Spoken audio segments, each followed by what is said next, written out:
Hi అండి, అందరూ ఎలా ఉన్నారు? ఈరోజు నేను ప్రాన్స్ బిర్యానీ చెప్తున్నానండి. దీనికి కావాల్సిన పదార్థాలు: ప్రాన్స్ హాఫ్ కేజీ దాకా తీసుకున్నానండి. బాస్మతి రైస్ క్లాత్తో తుడిచి పెట్టుకున్నానండి. ఇది 2 గ్లాసుల రైస్ అండి. ఇది పసుపు హాఫ్ టేబుల్ స్పూన్, ఉల్లిపాయ షెలట్స్ ఉంటాయి కదండి, చిన్న ఉల్లిపాయలు, అవి ఒక 10 to 12 తీసుకున్నానండి. ఒక మీడియం సైజ్ ఉల్లిపాయ ఈనిల్లా కట్ చేసుకున్నాను. ఉప్పు తగినంత, అల్లం వెల్లుల్లి పేస్ట్ 2 టేబుల్ స్పూన్లు, పంచదార టేస్ట్ కోసమే కొంచెం వేస్తానండి, హాఫ్ టేబుల్ స్పూన్. ఇవి పేస్ట్ లాగా చేసుకోవాలండి. దీంట్లో పేస్ట్ చేసుకున్న సామాను అంటే పచ్చిమిర్చి 4, ఎండుమిర్చి 3, గసగసాలు 2 టేబుల్ స్పూన్లు, యాలకులు 4, లవంగాలు 8, దాల్చిన చెక్క 1 ఇంచు దాకా, బ్లాక్ ఫ్లవర్ హాఫ్ చెక్క, రెడ్ ఫ్లవర్ హాఫ్. ఇవన్నీ కలిపి షాయి జీరా, ధనియాలు, జీలకర్ర, ధనియాలు half table spoon, 1 table spoon తీసుకున్నానండి. జీలకర్ర హాఫ్ టేబుల్ స్పూన్. ఇవన్నీ కలిపి ఇప్పుడు మెత్తగా పేస్ట్ లాగా చేసుకుందామండి. బిర్యానీ ఆకు 3, జీడిపప్పు 1 కప్పు దాకా, చిన్న కప్పు దాకా తీసుకున్నానండి. ఇప్పుడు పొయ్యి మీద కుక్కర్ పెట్టుకున్నాను. ఆ కుక్కర్లో ఆయిల్, గీ వేసుకుందామండి.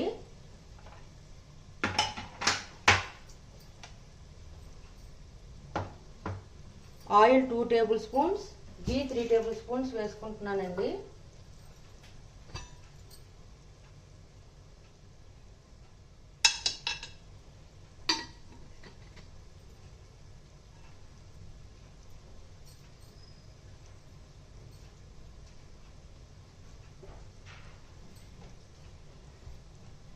వేడెక్కిందండి.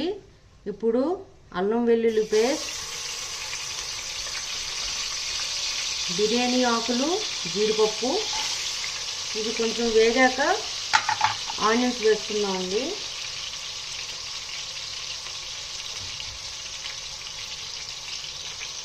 పచ్చివాసన పోయేదాకా వేపుకున్నానండి.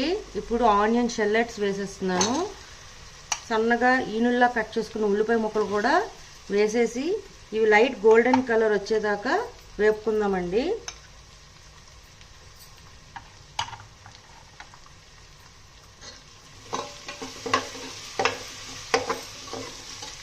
ఉల్లిపాయలు బాగా వేగాయండి. ఇప్పుడు మనం ముందుగా కడిగి పెట్టి ఉంచుకున్న రొయ్యలు వేసేస్తున్నాను.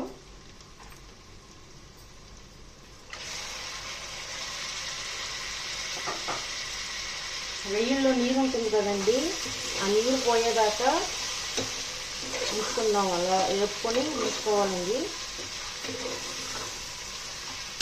దీనిలోనే కొంచెం పసుపు వేస్తాను.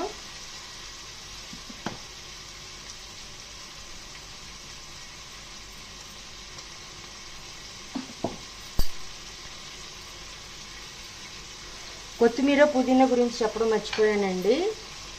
కొత్తిమీర, పుదీనా కూడా ఇప్పుడే వేసేస్తాను. చూడండి, రొయ్యలు వాటర్ రిలీజ్ అవుతుంది రొయ్యల నుంచి. ఇప్పుడు దీనిలోనే మనం ముందుగా కడిగి పెట్టి ఉంచుకున్న కొత్తిమీర, పుదీనా కూడా వేసేస్తున్నానండి.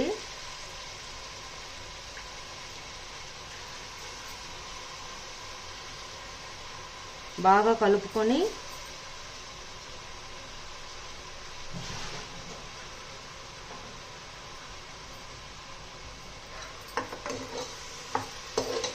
మనం ముందుగా గ్రైండ్ చేసి పెట్టుకున్న ఆ మసాలా పేస్ట్ని వేసేస్తున్నానండి. దినుసులన్నీ గ్రైండ్ చేసుకున్నాం కదండి. కొబ్బరికూర కాదండి, ధనియాలు, జీలకర్ర, యాలకులు, లవంగాలు, దాల్చిన చెక్క, ఈ మసాలా అంతా దీంట్లో వేసేస్తున్నాను. ఇప్పుడు ఎండుమిర్చి, పచ్చిమిర్చి చూడండి ఇలా మెత్తగా పేస్ట్ చేసుకున్నాను. ఇప్పుడు దీనిలో వేసేద్దాం. కొంచెం పంచదార చెప్పాను కదండి, పంచదార కూడా వేసేస్తాను. ఇప్పుడు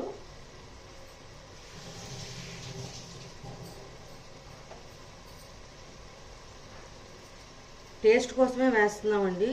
సో హాఫ్ టేబుల్ స్పూన్ దాకా వేస్తున్నాను. వేసుకొని బాగా కలుపుకుందాం. ఇప్పుడు దీంట్లో మనం ముందుగా తుడిచిపెట్టి ఉంచుకున్న బాస్మతి రైస్ని వేసేస్తాను.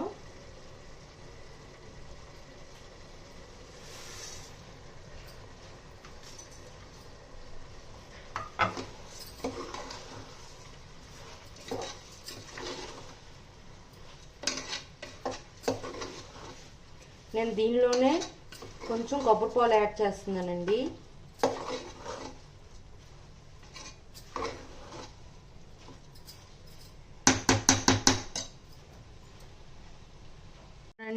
దీంట్లో ఒక చిన్న గ్లాస్తో కొబ్బరి పాలు వేసుకున్నట్టుగా వేస్తున్నాను.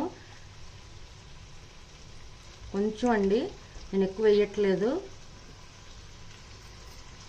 కోకోనట్ మిల్క్ బయట దొరుకుతుందండి, ఆ కోకోనట్ మిల్క్ నేను యూజ్ చేస్తున్నాను. మీకు అది లేకపోతే ఇంట్లో కొబ్బరికాయ ఉంటే కొబ్బరి ముక్కలతో మీరు పాలు తీసుకోవచ్చు. ఒక 5 మినిట్స్ మీడియం ఫ్లేమ్లో దీన్ని మగ్గనిద్దామండి. పాలు వేసుకున్నాము, అన్నీ వేసుకున్నాం కదండి, బాగా పట్టిందండి. ఇప్పుడు నేను ఒక గ్లాసుకి 2 గ్లాసులు వాటర్ చొప్పున నేను 2 గ్లాసులకి 4 గ్లాసులు వాటర్ తీసుకుంటున్నానండి. దీంట్లో వేసేద్దాం. ఉప్పు కూడా వేసేద్దామండి. వేసుకొని ఇది మరిగాక ఉప్పు చూసుకుందాం, సరిపోతే మళ్ళీ వేసుకుందాం. బిర్యానీ రైస్ బాయిల్ అవ్వడం స్టార్ట్ అయిందండి. ఇప్పుడు దీంట్లో ఒక చెక్క దాకా లెమన్ జ్యూస్ వేసుకుంటున్నానండి. ఒక 70% కుక్ అయ్యేదాకా అలానే ఉంచుకుందాం మూత తీసి. ఆ తర్వాత విషల్ తీసుకుందాం. చూడండి, 70% దాకా ఉడికిందండి. ఇప్పుడు కుక్కర్ మూత పెట్టేస్తున్నాను. ఉప్పు అన్నీ సరిపోయాయండి. 3 విజిల్స్ తీసుకుందామండి. ఇప్పుడు కుక్కర్ మూత పెట్టేసి చూడండి, ప్రాన్స్ బిర్యానీ రెడీ అయిందండి. ఇప్పుడు కుక్కర్ ఓపెన్ చేసి చూద్దాం.